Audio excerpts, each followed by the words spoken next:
He's a baby with a football-shaped head and a criminal record that would make any grown-up freak out. From murder plans to blowing stuff up, here are the wildest times Stewie Griffin should have been thrown straight in jail. Peter and Lois were having a party with their neighbors. During the party, Mort came and said he needed to use the bathroom. Peter told him to go upstairs, but Meg was already in there. So, Mort started searching for another one. Oh, I hope there's another bathroom in here. Oh, God. Oh, thank God, a porta potty. Wow, Mort acted like he just found a treasure chest. Buddy, that's a hot plastic box full of human mistakes, not a blessing. Mort didn't come back for an hour, so Brian decided to go look for him. He walked into Stewie's room, but Stewie told him not to enter. Then Stewie realized something was wrong. Uh-oh. What? My time machine has been activated. Time machine? I didn't know you had a time machine. Yeah, I built it after I got bored with that European CNC. Sure, totally normal. Just a baby building a time machine like it's an art project. And he got bored of a talking toy, so now he's messing with time. Great. Brian and Stewie used the time machine to look for Mort. They found him at a wedding. After the ceremony ended, they went up to him, and Mort was surprised to see them. Brian and Stewie? You're in heaven too? Mort, this isn't heaven. You've time traveled into the past. What? How is that possible? Just trust me, we're here to bring you back home. Mort really thought an old wedding with bad lighting and no Wi-Fi was heaven? Lower your expectations, man. They stayed for a while, but then they heard loud noises from outside. When they looked out, they saw that a war had started. They got scared, and Brian told Stewie they needed to leave. Stewie, we gotta get out of here fast. Quick, set up the return pad and let's get back to our own time. Right. What's wrong? Why are we still here? I don't know. Yep, nothing like a broken time machine in the middle of a literal war zone. Good thing they packed zero backup plans. Since their first try didn't work, they stole a submarine. They fired at the other submarines and escaped. Oh my God, it's England! We've reached England! We're saved! Really? Are you sure it's England? Yes, I can see the white cliffs of Dover. Congrats, they made it to England. By accident. All it took was a stolen sub and blind guessing at geography. When they reached a safe place, Mort yelled at Stewie to hurry. Stewie kept checking the return pad to see what was wrong. Then, he figured it out. The transfer circuits are powered by uranium and this thing is tapped out. Wait a minute, are you saying we need to find some uranium? I'm afraid so. Of course, not AA batteries, not solar power, nope, uranium. Because obviously these toddlers carry nuclear fuel around for emergencies. Stewie joined the Royal Air Force because he knew it was the only way to get what they needed. But while flying, the plane got hit and started falling. There are no parachutes. All I could find was this. A raft? We're not sinking. We're crashing! Perfect. Nothing like free falling through the sky with a pool toy. That'll save everyone for sure. They made it to Germany, knocked out some guards, and took their uniforms. Stewie went inside and acted like he was one of them. Then he asked for uranium. Oh, I almost forgot. I don't suppose you boys have some uranium I could borrow? Oh, of course. Give him some uranium, Mean Joe Green. Hey, kid, catch. This man just casually asked Nazis for uranium like it was ketchup at a diner, and somehow they handed it over like it was no big deal. After that, they finally made it back home. Brian looked stressed, but Stewie was calm. He had timed everything perfectly. When Mort came up to use the bathroom again, Stewie was ready. You see, we've arrived 30 seconds before Mort came up to use the bathroom. Only this time, things are going to play out a bit differently. Can I poop in here? No! Too late. And boom. Stewie solved the whole problem by straight up shooting a guy. Not fixing the machine, not helping him, just no bathroom for you, Mort. Stewie solved his time travel mess by shooting Mort to the bathroom door. But what happens when he builds an even more dangerous machine? Lois and Peter were getting ready for Stewie's first birthday. Lois was excited to make it special, but Peter got too caught up in all the stuff they had to buy. After hearing the long list, he told Lois just to stick with how they did things before. Peter, this could be our last first birthday ever. You know, when Meg and Chris turned one, I had so much to do I missed everything. Yeah, Lois was too busy frosting cupcakes and chasing balloon deals to hear Meg's first word. Probably something like, help. Lois missed all the big moments, first words, first steps, because she was always stuck in the kitchen. This time, she wanted to actually be a part of the memories. Then Stewie walked in, and Peter excitedly told him they had something big planned. Hey, Stinky. Hey, we got some big plans for you. Plans? The devil are you talking about? It's your birthday, dude. Saturday's gonna be real special, honey. I've hired a professional to make sure everything goes just right. A professional? There's treachery afoot. Stewie hears party planner and immediately thinks government agent, because clearly this baby lives in a spy movie. Later that night, Stewie wrote in his secret diary. He couldn't tell anyone else, so he wrote everything down, like a tiny paranoid villain. Dear diary, it seems the domestic overseers are plotting against me. Their plans somehow relate to the anniversary of my escape from the womb. I'm still haunted by the memories of how I came to be incarcerated in that amniotic Attica. Yes, because being born is now considered an escape from prison. Someone get this kid a juice box and a therapist. The only thing Stewie remembered from his birth was a man in white. It was just the doctor, but in Stewie's head, this guy was the ultimate enemy. He failed to thwart my escape into the outside world, and now, 1 year hence, he's returning to rectify his mistake and put me back in the womb. Amazing. 1 minute you're delivering a baby, the next, the baby thinks you're trying to reverse it. This is why doctors drink. Meanwhile, Peter had messed up. Big surprise. The birthday games that Lois had carefully booked were canceled because of him. He was scared to face her, but Stewie, he was still busy planning his defense. So, the man in white is coming to put me back in the womb, is he? Well, if I'm to defeat him, I shall require professional forces. Oh yeah, totally normal thought for a toddler. Build an army to stop your pediatrician. Why play with toys when you can launch a war? Peter tried to explain everything when he got home. He told Lois a long, fake story to cover up what happened. But Lois was done with excuses. That party was supposed to be perfect. I had to book it the day of my ultrasound. We'll never find another place in time. For once, it was all gonna be so perfect. She booked it during her ultrasound, not after birth, not even during labor. Nope, this woman planned the party before the kid even had eyebrows. Stewie, still thinking the man in white was coming, packed his things and ran away from home. His plan? Fly far, far away. I've got an army to raise, and I must get to Nicaragua. I require a window seat and an in-flight Happy Meal, and no pickles! Even on the run, Stewie refuses to eat pickles. The man's got standards, and apparently, a passport. He thought he could just waltz into the airport and hop on a plane, but someone spotted him. Henry, I have a lost little boy. Well, hey there, little fella. Why don't you come with me? No, damn you! You're one of them, aren't you? Yeah, because everyone in uniform is obviously working for the enemy. TSA agents, secret womb agents. Later, a pilot tried to calmly talk to him, asking why he didn't want to go home. But Stewie wasn't having it. But it sounds like you don't want to go home. Are you running away? Stuart Gilligan Griffin runs from nothing. You know, son, running away never solves anything. This guy's giving life advice to a literal baby. Meanwhile, Stewie's acting like he's on a top-secret mission for national security.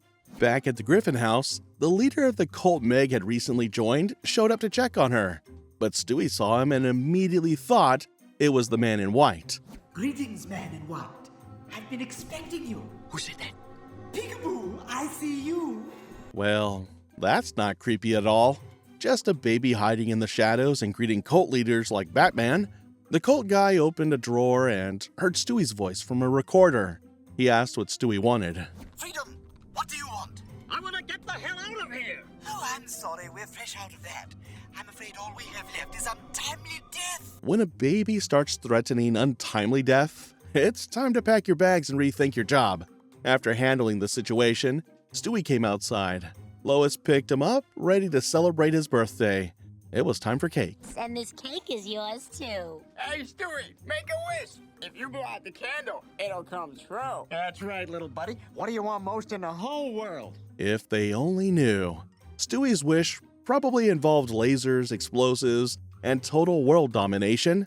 But hey, cute cake. Stewie's first birthday ended with him threatening a cult member. Will his second birthday be just as deadly? Lois was out grocery shopping, just doing her regular routine. But when she reached the checkout counter, her total was a lot higher than she expected. Instead of handling it normally, she made a little excuse. Oh no, I forgot to go to the bank. I'm a little short. I'll have to put the ham back. Sure, Lois. Totally believable. Because everyone forgets the bank but remembers to wear a cute sweater while lying through her teeth. But instead of putting the ham back, Lois quietly slipped it into her purse when no one was looking. Back at home, she was unpacking the groceries when Brian noticed something that didn't add up. Hey, is that ham? I thought you put that back. Oh, no, I put the other ham back. I don't remember another ham. Ah, yes, the famous other ham defense. Works every time. Maybe next time she'll say the ham jumped in the bag on its own. That one act of shoplifting made Lois feel something unexpected. Power. It gave her a strange rush, and the next time she went out, she took things to a whole new level. She started stealing more clothes, jewelry, whatever she liked. And she loved every second of it. Oh my god, that was such a rush! I'm alive! Wow. Forget skydiving or roller coasters. Just stuff a blouse in your bag and suddenly you're alive again, huh? Later that week, Bonnie and Joe are having dinner at Peter and Lois's house. During the meal, Joe noticed all the new and expensive things they suddenly owned. Then Bonnie pointed out one painting on the wall. Hey, is that an original Matisse? Hey, Bonnie, listen, why don't you stop with the questions, huh? You're ruining everyone's good time. Nothing screams totally innocent like immediately panicking when someone recognizes stolen artwork in your living room. Soon after that dinner, Joe saw a news report about a stolen painting. He realized he had seen that exact painting at Lois's house. Without wasting time, he rushed over and made the arrest. Hold it right there, Lois. You're under arrest. Oh, crap. All right, look, just take it easy, Joe, all right? Lois will go peacefully. Oh my god, I am so embarrassed. Let me just get my purse. Lois was taken to court, and the judge didn't go easy on her. She was sentenced to 3 years in prison. All right, 3 years it is.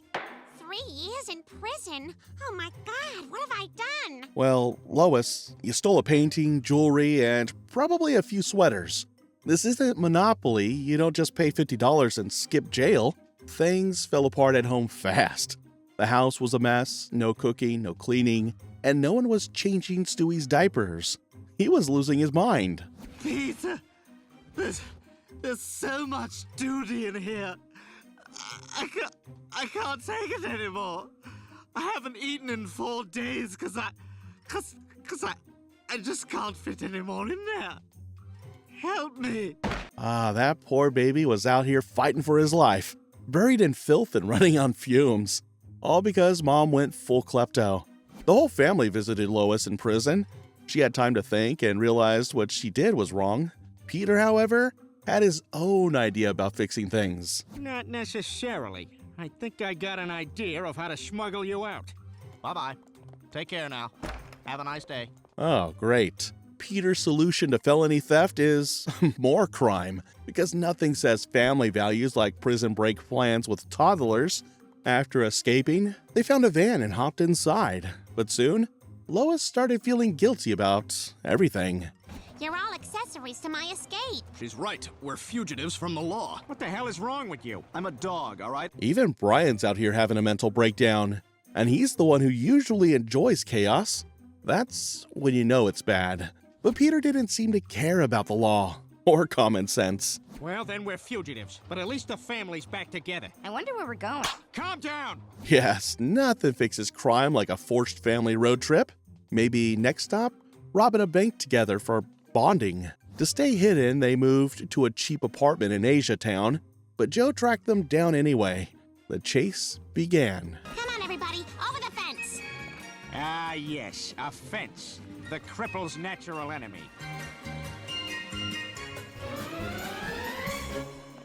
I think we lost him. There they are. Quick, into the sewer. Only this family would escape through a sewer and think, yeah, this seems like a reasonable Tuesday. While down in the sewer, Joe almost fell into a deep hole. Lois stepped in and saved him. That small act changed everything. Joe helped her get out of her sentence in the end. Oh, it was so nice of Joe to work things out with that judge. Yeah, but I'm sure gonna miss my buddies down at the sumo ring. She avoids jail time, and Peter's takeaway is missing a sumo ring. Because clearly, that was the real tragedy here. The Griffin family almost became permanent criminals because of Lois's stealing habit. But what crime will they commit next? Everyone was gathered at a restaurant to celebrate Lois's birthday. The family was handing her cheap little gifts that looked like they came from the clearance bin. Then, Brian stood up and gave her something totally unexpected. Oh my god! 2 tickets for a cruise? Brian, this is wonderful! What the hell? Dick? Hey, what is this? We agreed on a $20 limit. We set a cap, you jerk. Yep, Brian showed up to the dollar store gift swap with a luxury vacation. And now, Peter looks like a clown with his scented candle and crumpled card. Later, everyone was saying goodbye to Peter and Lois as they boarded their cruise ship. Just then, Stewie started dramatically saying goodbye to Brian too. Farewell, Brian, I'm off to sea. An hour from now, I'll be surrounded by seamen. Sperm whales and seamen. Ooh, a swallow. Stewie, Peter and Lois aren't taking you with them. They've already boarded. Wow, the poor kid thought he was going on vacation too. Turns out they left him behind like last week's leftovers. The cruise ship was already far from shore. Stewie stood there watching it leave, completely shocked that his own parents would ditch him like this. No, you can't leave. Not without me. I'm the baby. I haven't been this disappointed since I saw the lake house. Ouch. Getting dumped by your parents hurts almost as much as watching 2 hours of slow-motion romance starring Keanu Reeves. Back at home, Stewie was preparing something in secret. He was walking around with weapons, completely focused. Brian saw him and asked what was going on. I'll teach that hussy to go on a boat ride without me. When she returns, I'm going to put bamboo splinters under all her fingernails. Then I'm going to strip her down and tie her to the bed. Whoa, that escalated from hurt feelings to full-blown horror movie real fast. Someone needs to call a babysitter and maybe a priest. Brian kept listening to this madness. Stewie wasn't done with his twisted plan yet. Then I'm gonna make her crawl on her hands and knees while I drip hot candle wax all over her back. Pretty sure Stewie just wandered into 50 Shades of Crazy. What even is this plan? Revenge or a bizarre therapy session? Stewie sounded less like a kid and more like a crime suspect on a watch list. And then I'm gonna gag her with her own underwear. Oh, what? No, nothing. That's all part of your diabolical plan to humiliate her. Yes, she'll be humiliated. Yeah, real smooth cover-up. Totally normal for a baby to fantasize about gagging his mom. Someone check what this kid's watching on TV. Even Brian started laughing at how over-the-top it all was. He played along and gave Stewie a new idea. Maybe you'll handcuff her. She'll hate that. Then I shall do that as well. And call her a bitch. Until I'm hoarse with rage. Maybe smack her ass with a riding crop and watch her go to town on herself. Okay, now we're just reading his therapy notes. Forget daycare. Stewie needs a padded room. Later, Lois and Peter got into a fight on the cruise, and Lois was standing by herself. That's when Stewie showed up out of nowhere, ready to make his big move. Hello, Mother. Stewie? What the hell are you... How did you get here?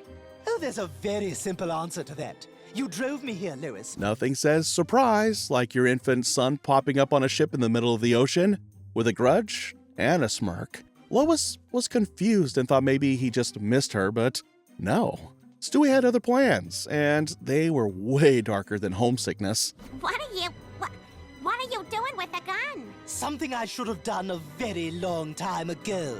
You know, most babies cry when they miss their mom. Stewie just skips to murder. Guess bedtime stories didn't do the trick.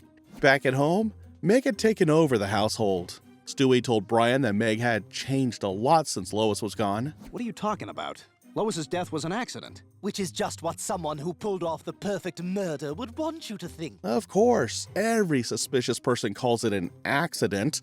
Stewie's basically writing his own Netflix documentary. Brian started remembering all the crazy stuff Stewie had said. He thought maybe Stewie was bluffing, but now he wasn't so sure. Did you kill Lois? Of course I didn't, Brian. Remember what you said? I'm all talk. I wouldn't possibly go through with it. He says he's all talk while literally standing on top of a murder timeline with receipts. Nothing shady here. Move along. Brian later found a boat rental slip in Stewie's room. When he confronted him, Stewie denied everything. Well, you can play innocent all you want. I am going to find the evidence to put you away. Starting by proving that you were on that cruise ship the night Lois disappeared. Stewie's going full detective mode now. He's basically one trench coat away from his own spin-off. Stewie tried to save himself by framing Peter. Peter was actually about to be sentenced in court until Lois showed up alive. Mom! We thought Dad killed you! No, he didn't, Chris. But someone tried to. Do you remember who it was? Yes, I do. It was Stewie! And there it is. The baby's criminal empire falls apart. No more killer plans. Just one angry mom and a very awkward family dinner ahead. Stewie's murder plan failed when Lois survived and exposed him. Will he try to kill her again or find a new target? Stewie was at the park happily building a sandcastle, but suddenly a rude kid came over and kicked it down, laughing like a maniac. Oh, hey, excuse me, fella. Yeah? What do you want, shrimp? Oh, just a few moments of your time. Hang on. Just get this little guy assembled. Stewie calmly reaches for a weapon like it's arts and crafts time. Totally normal behavior. While putting his rifle together, Stewie tried to make conversation, asking the bully where he was from. The kid didn't care, but Stewie thought there was a deeper story. All right, I think we're all set here.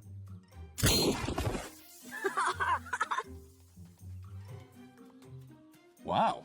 Never seen that happen before. When your chat involves locking and loading, people usually stop answering questions. After that defeat, Stewie got mad. He remembered something Brian once said and decided to build a new invention. When Brian saw it, he was confused. I have gone soft. I've lost my sadistic streak. So I built a concentrated neural enhancement device designed to boost my evil side. Most kids bounce back with a nap or a juice box. Stewie builds a mind-altering evil machine. Typical. Once the machine finished, Stewie stepped out. Brian asked how he felt. I don't know. I don't feel any different.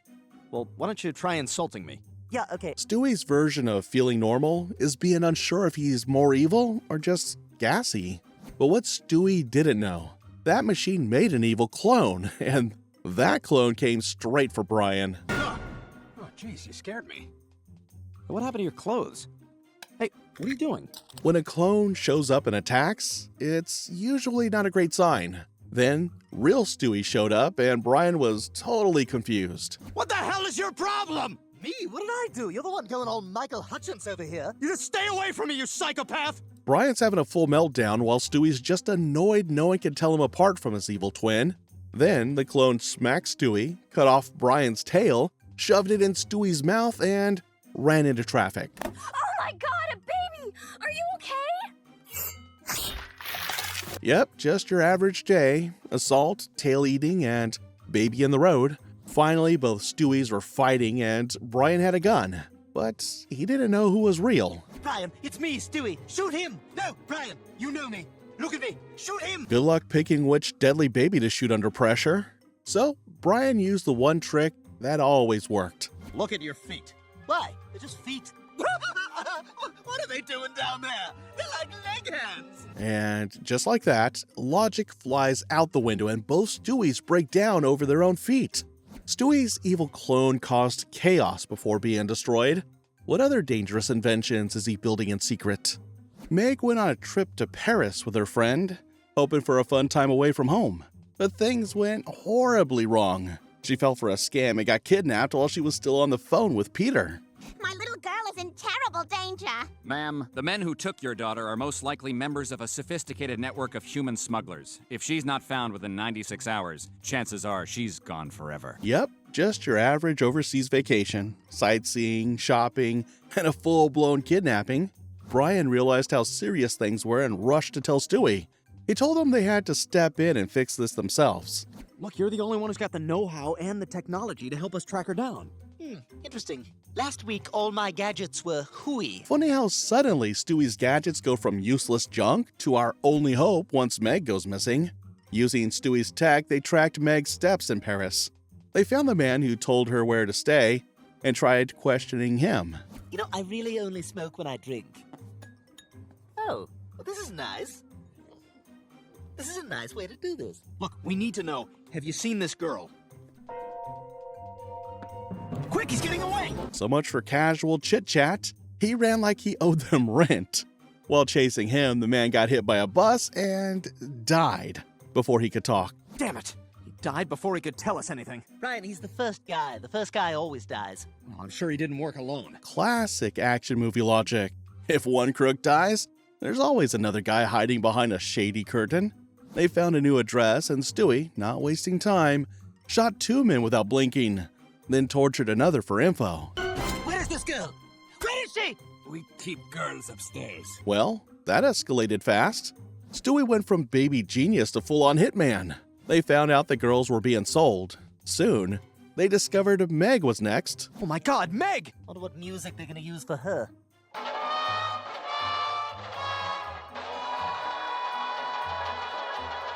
Ah, yes, the rescue mission. But make it soundtrack appropriate. Meg had already been sold to a rich Arab and taken to his yacht. Brian went full action hero, gunning down guards. Let me go, you fat bastard! I will never be your sex slave! You misunderstand. I did not buy you to be my slave. I bought you for my son, and not to be his slave, but to be his wife. Because nothing says romantic honeymoon like human trafficking and total confusion over boundaries. Stewie and Brian rescued Meg from human traffickers using guns and violence. Back home, Stewie will try to solve his problems with dangerous drugs. The Griffin family was invited to Joe's house for a barbecue. Lois thanked him, happy for a break from their usual craziness. Joe was grilling and casually asked if someone wanted to give feedback. Peter ran over like he was on Master Chef. Oh, yeah. Oh, those are looking good. Yeah, that's what I'm talking about. Yeah, don't flip them too often now. You don't want to lose your juices. Yeah, coming along nicely. Oh, those are cooking just fine. Peter, grill expert, meat whisperer, and king of obvious advice, Joe's burgers definitely didn't need his pep talk. Meanwhile, Stewie was playing with his Barbie dolls. Everything was peaceful until Susie snatched one away like a tiny toy thief. Hey, I was playing with that! Hey, come back here! All right, you asked for it. Stewie went from tea party to toddler war in under 5 seconds. Barbies beware. Peter and Joe were still focused on the grill when chaos broke out behind them. Peter turned around and saw it all go down. All right, let's try that one again. Oh my God, Stewie! Ha! Your kid got beat up by a baby girl. Oh man, this is more painful to watch than when Family Ties does a Tina Yothers episode. Peter reacts like he just watched a horror movie, not a toddler slap fight. That night, Lois was cleaning up Stewie's cuts and trying to be gentle, but Stewie, of course, wasn't having it. Ah, those lying bastards at Johnson & Johnson! When the bottle says won't sting, it's a straight-up lie, and Stewie's not forgiving them. Peter walked in with a bold idea: no more gentle parenting. He said Stewie needed to be a man. Lois rolled her eyes and shut that nonsense down. My baby boy got beat up by a girl. What was weird was that she was crying, but the way she was standing over me made it look like I was crying, which was weird. Peter's ego is so bruised. He's now reliving the fight like a dramatic war flashback. Later, Peter dragged Stewie to the gym and forced him to lift weights. It was a disaster. Until a stranger showed up with a solution. Ah, your kid just needs a little help. I got something that'll get him going. Well, if there's anyone I can trust, it's a stranger at the gym holding a dirty needle. Here, Stewie, try this. Perfect parenting. Gym steroids from a guy who probably sleeps in his car. Stewie bulked up instantly. He loved his new muscles. Wow, Stewie, you look like a new man. Well, will you look at me? I have the power! From baby genius to baby bodybuilder in 10 minutes flat. Ego gains equal maxed out. Back home, Lois wasn't impressed. What's going on, B-? What's a heps? Stewie, you look gross. Bulging biceps don't suit baby onesies. Days later, Stewie woke up and realized his muscles had vanished. Ah, another day of being huge. Good morning, guns of Navarro. Oh no! What's happening? From ripped to regular, overnight. Goodbye, protein shakes. Brian showed up to crush what little hope Stewie had left. I'll tell you what's happening. Your steroids have worn off. You're weak like everyone else. And guess what? There's a toll in the hall now. Brian's version of support is sarcasm and fake toll booths. Mentally exhausting. Stewie panicked and ran for his life. Stay away from me! Stay away from me! Stewie, no!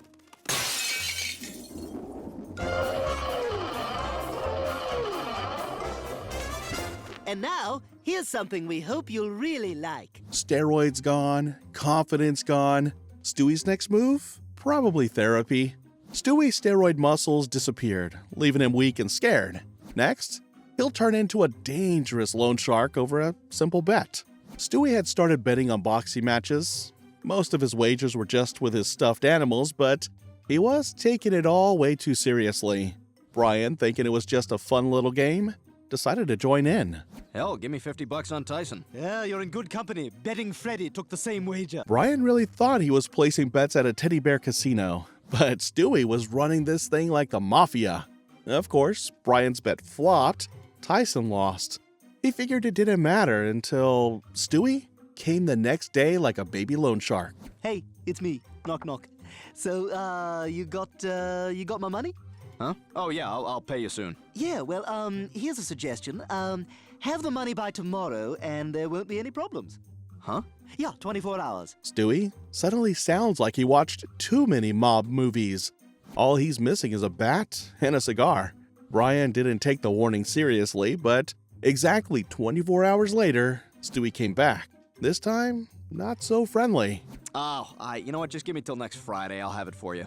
Oh, that's funny. I could have sworn I said have it today. You know it's serious when the baby stops smiling. Stewie's patience? Gone. Out of nowhere, Stewie snapped and started beating Brian. Not gently, like full-on punches. Yeah, that hurt? That hurt? What the hell? Yeah, that don't feel so good, does it? No, huh? Yeah, that's what happens, man.